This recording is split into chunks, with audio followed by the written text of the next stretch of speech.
I'm Mara Webster with In Creative Company, and today I'm so thrilled to be talking to the wonderful Christina Ricci all about the latest season of Yellowjackets. And I've heard you describe how before each season you get the chance to talk with the showrunners and really get a little bit of an idea of where Misty's arc is going to go.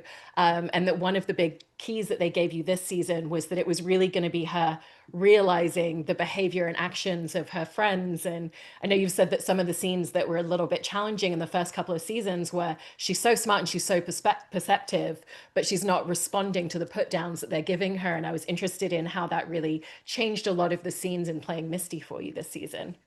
Yeah, I mean, I think that I'm still navigating working in television versus film.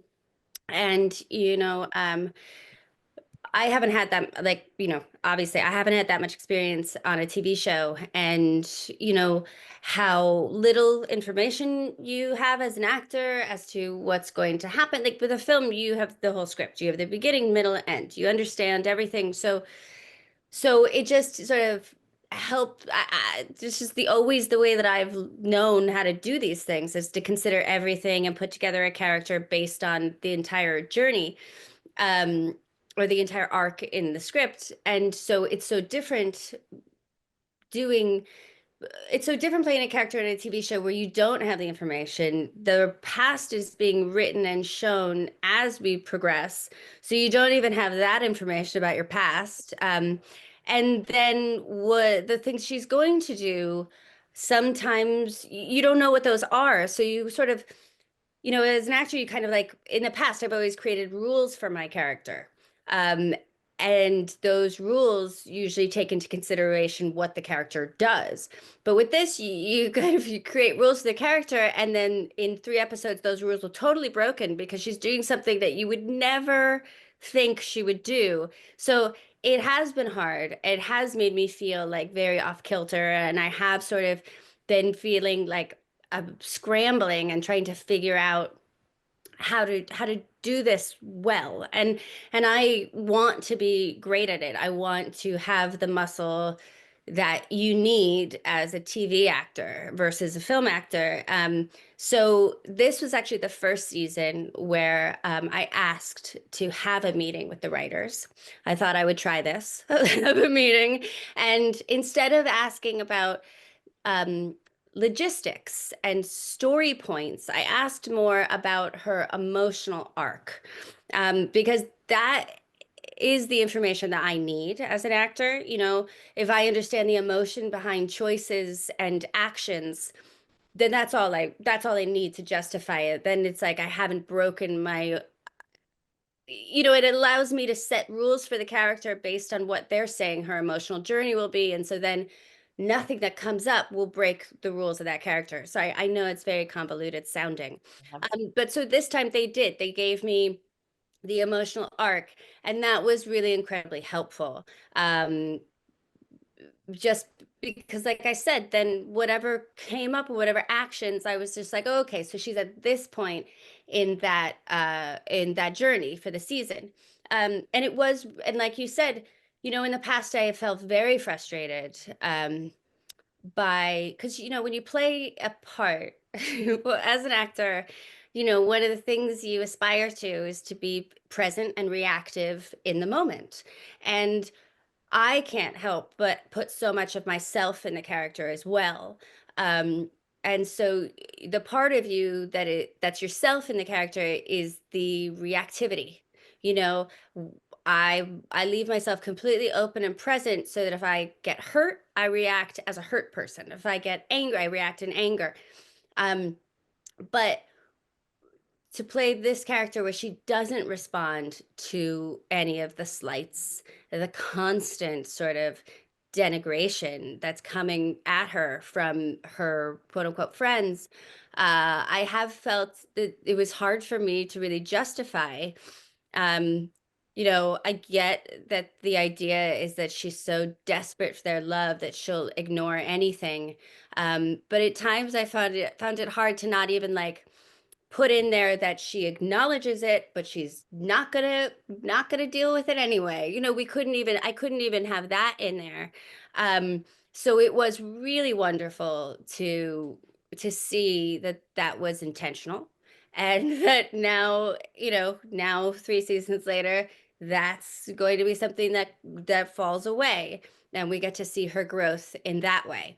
So that was really great, and I found it much easier to play that. But then all of a sudden there comes the challenge of, well, I've created this like super in denial character, and now that has to slip away. When that slips away, does it change her so much that she's no longer recognizable as this very sort of extreme character that's been created? So that was like a really hard line to start walking. I mean, she even starts cursing in this season, which she never cursed before. And so then I was so worried that she wouldn't seem as much like Misty. So it's such a balance. And I think especially when you have characters that people really feel strongly about, our fans are very passionate about this show and the characterizations, and there is a lot of pressure to try to deliver.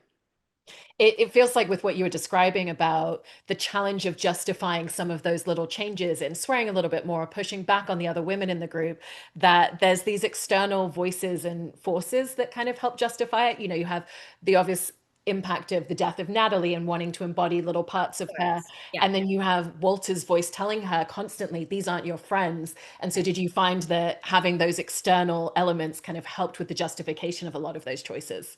Well, no, I mean, those are the story points that make her come to this realization, along with facts that line up to support those ideas.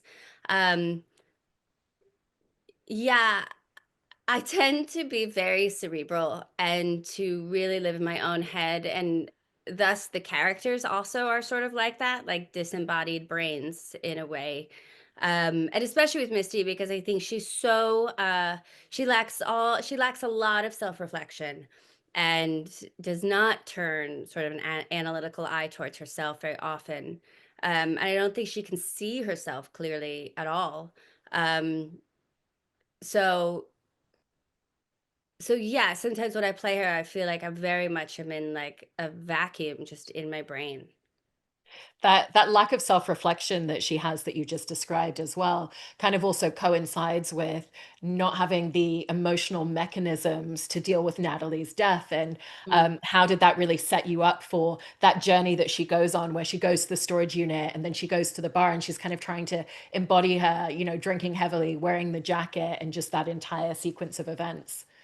Well, I think in general, Misty's somebody who, like, she can't mourn. When we find her in the beginning of the season, she's trying to mourn, she's trying to feel something, but she really can't, or she can't connect to it. So I think for Misty, she's the kind of person who takes action.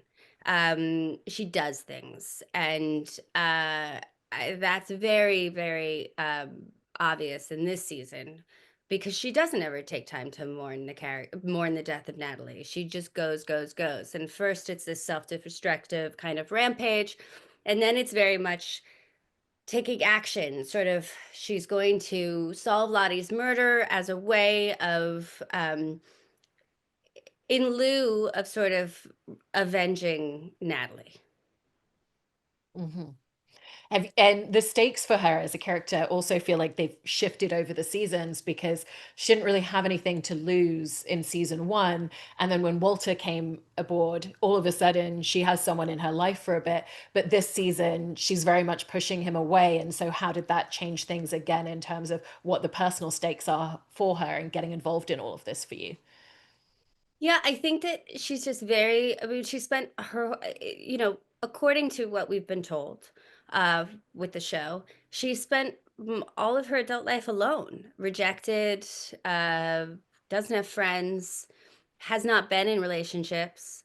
And so I think for her grappling with uh, a lot of emotion and pain, she's much more comfortable doing it by herself.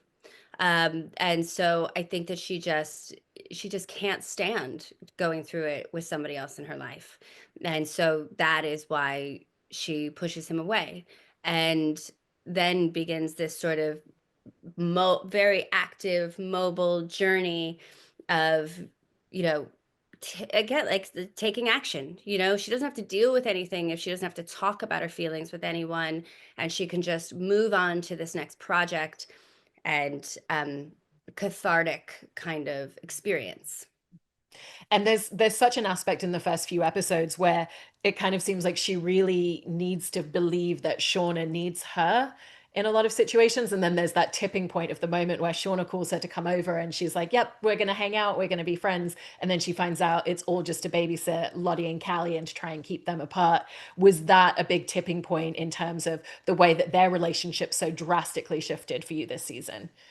Yeah, I think, you know, in the first couple of seasons, she's just so happy to be valued and included because she's so used to not being included. And anything she can leverage to get in there and be in the mix, she's happy to exploit.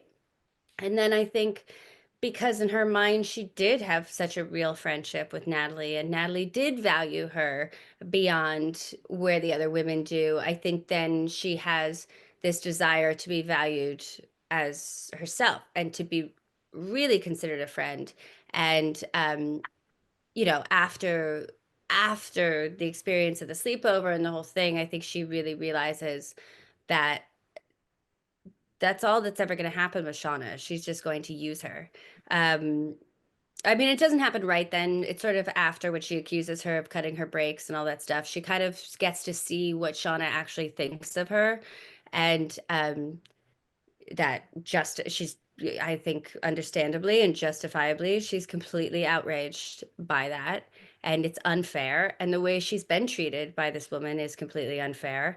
And we finally get to see her, you know, set her vengeful sights on Shauna.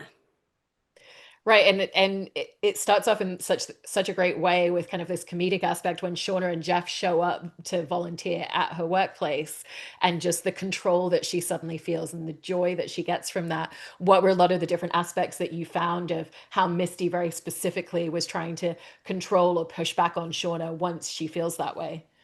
Well, she's trying to punish her, and in any sort of petty way that she can. I mean, ultimately, by the end of the season, she's found a very real, heavy, deep way to punish her, um, uh, which is sort of intense. Like, not that many people have talked about it. You know, there's a lot of really intense, crazy, heavy things that happen, you know, i.e., the making Hilary Swank's character eat her own arm. Um, but that Misty manages to take Shauna's family away from her is one of the craziest things, most intense. I mean, she causes the loss of her family to Shauna. I mean, that's like a really deep cut. Um, and I don't know. I feel like I haven't talked about that enough, and other people haven't really realized like that that's what she did. And do you think that that was something obviously like very premeditated on her part? Yes. Do you think she was kind of navigating it in the moment?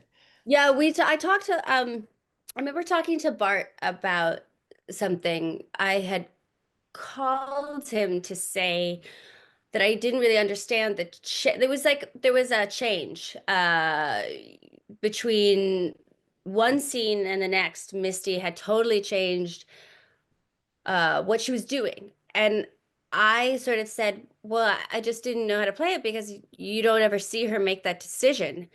And I, like an idiot, said this to him. And he was like, well, yeah, I mean, that's what we kind of want to do. We don't want to, we're not always with them in their private time. We don't see them change and make their decisions, but we see the actions afterwards. And I was like, oh my God, of course. It's just like, of course that's what's happening. But that means also that then you need to have even more information and more conversations because if it's not in the script, and you've not had a conversation, then you don't understand that the decision making has changed. You know what I mean? I don't know.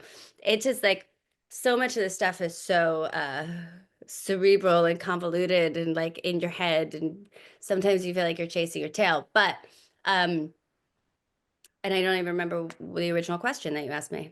I'm so It was sorry. about, yeah, no worries. I think you kind of covered it because it was about Okay. whether it was premeditated to Yeah, kind of yeah, I think instruct the completely camera. premeditated. I think by the time you get to the finale and you see what she's done, you realize, you know, she talked to Callie. She encouraged Callie to tell her dad. Um, she put all of it together. She's been calling Jeff and saying, "Where's Shauna? She's gone again." She's like, so she's feeding this idea to Jeff of like Shauna being completely unhinged. And then with Callie, she's saying, "Go tell your dad." So I think a lot I do. I believe it's premeditated. And then when they do finally leave and you see when she finds out that they've left at the cage, when she's at the bird cage, I think that you do see on her face like, huh, oh, it worked. All right. And you're bringing up that obviously things also become so intense with the introduction of Hilary Swank's character Melissa in that storyline and timeline. And the first time that her, Thaisa, and Van spot Melissa, they don't know that that's all gone down yet. They just suddenly see her running down the road and go after her. And I love the detail that Misty immediately jumps out of the car and has a weapon ready to attack her. And when you saw that detail, what did that instantly tell you about, Misty's perspective and what she thinks might happen in that moment? Yeah, Thaisa runs to get Melissa, and Misty goes to the trunk and grabs a tire iron.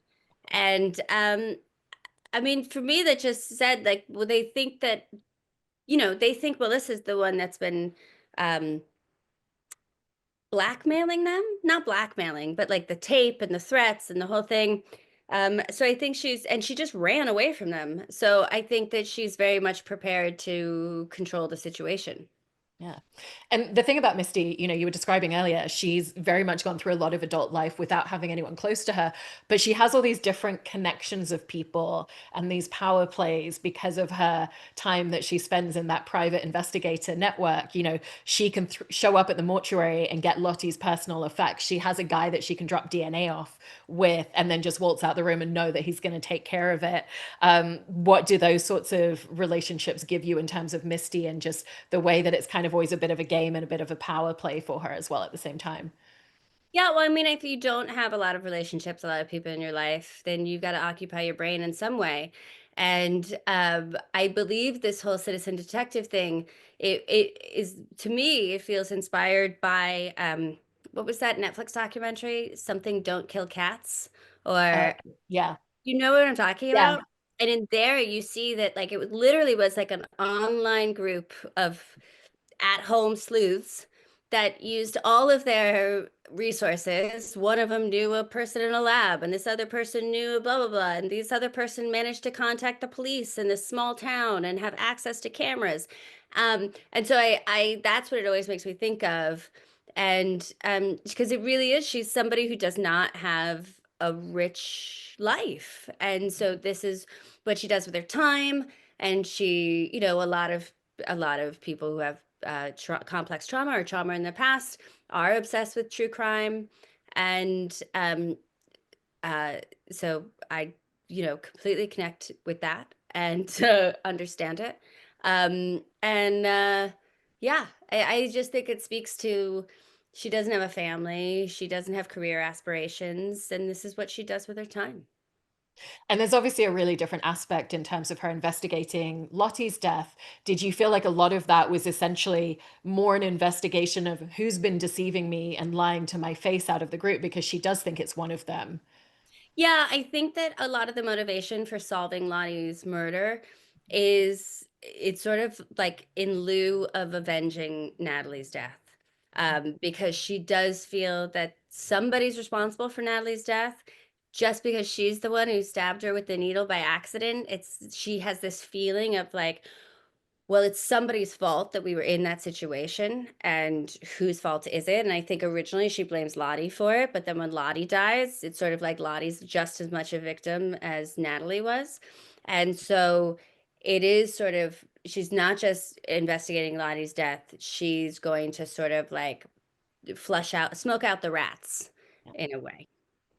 There's also this element of if anything was going to really truly bring her down or take her down on a personal level and destroy her, that it would have done so already with all the events and all the trauma that she's experienced. And so, what's that space that you constantly find of really being able to take a character like Misty so fully to the brink and to so many edges? Well, uh, I agree with you. I don't think anything can destroy her. Um, I think that that's sort of sometimes a product of complex trauma. I very much feel like that, given what I've gone through my life and the complex trauma that I suffer from. And so to me, it's so not even something I consider. You know what I mean? Like from I think it would be someone would have to present the idea that somebody is destructible. This season also looked like it became a lot more physical for Misty. You know, there was a lot more of just running around into different places. And did you find a lot more physicality to the role? Because, you know, even just in a different way, when she's embodying Natalie that night and suddenly being very drunk, there's like a looseness that we don't usually get to see in her as well. Yeah, I mean, the beginning of the season was quite a challenge for me. I do not like to play drunk, as many actors will tell you. It's just about the worst. It's not, I don't have fun doing it. It feels more like an impression than a performance actually rooted in emotion. Um, so that was very challenging for me. I was so happy when those scenes were over. Um, but for the rest of it, it didn't feel more physical than like last season with the woods and running around. And I feel like I climbed over stuff, but I can't remember. And then the first season, I was so pregnant and having to run around and do all this stuff. And so it's always felt somewhat physical. I really like physicality in scenes. I like to run. I like action. Um, so that kind of stuff, I'd be down for more of, frankly. I also wanted to ask you about the comedy and playing a character like Misty, because I remember you talking about when you first read the pilot and you didn't necessarily see it because, you know, you see her abusing a senior citizen in her job.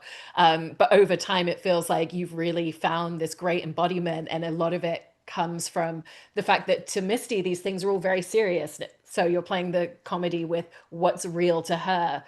You know, even just the rhythms of how she tries to ingratiate herself and kind of muddle her way into situations. And I was interested in kind of whether that feels like a more comfortable space for you to play in at this point, or whether you're still finding some of the rhythm episode by episode. Yeah, the comedic aspect of the character is very challenging for me. I don't consider myself to be comedic. Um, so I sort of had to get to a place where I just trust the writing and try to just come from the most genuine place possible. I find when I try to play things for comedy, it ends up being too much. Like I just don't feel comfortable. Um, so I try to just come from like a really grounded, genuine, straightforward place with the character and then trust that the writing is what will make it funny. And with Misty as well, you know, she spent kind of 2 seasons really just fighting having any semblance of feelings. And as we've seen that she's become more reactionary to those feelings, did that change the instinct or the way that you were stepping into a lot of the scenes? Yeah. Like I said, it was a bit unnerving and I just felt like I was constantly having to calibrate, making sure that it that the performance really made sense, that this was a believable and grounded and genuine sort of change and evolution for that character, and sort of as much as she changes, making sure that she's still the same. And yeah, is like I said, it was very challenging. Yeah. And when she has that confrontation with Shauna towards the end, where she's basically confronting her with actually your daughter was the one that did it, what was kind of the gratification that you really found for Misty in that situation? Because at that point, Shauna's also siding with Walter and trying to investigate herself as well into Lottie's death. Yeah, I think that I don't think that Misty feels any happiness that it's Callie. I don't think Misty's a bad person. I think Misty's very shut off. And I think she has trouble with sort of societal norms and behavioral norms. But I think at her in her heart, the idea that and I think she does believe that it is Shauna's fault that her daughter committed this crime, and how sad that is that this daughter's that Callie's life is basically altered so drastically before she even has a chance, just like their lives were so altered so drastically. I think that she has a lot of compassion for that. And so I do think that she does believe that what she is doing is right when she sort of manipulates the situation into sort of taking Jeff and Callie away from Shauna. Um, and so I think she's gratified in that it worked and that Shauna is being punished, but I don't think she has any joy over the fact that it's Callie who committed the murder.